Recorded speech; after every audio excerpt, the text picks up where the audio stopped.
এমা না একটু জলের বোতল আনতো। হ্যাঁ মা, যাচ্ছি। এই নাও মা জলের বোতল। মগ আনতো। এই নাও মা মগ।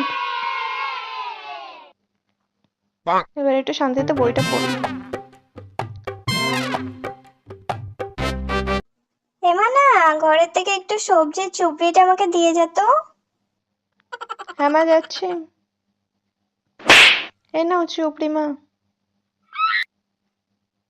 এবার তো একটু অন্তত একটু পড়ি। এমা না একটু খুন্তিটা দিয়ে যেত। আমি আর যেতে পারবো না, একটু বই পড়তে দিচ্ছ না। একটার পর একটা জিনিস দিয়ে যা দিয়ে যা। কেন একসাথে বলতে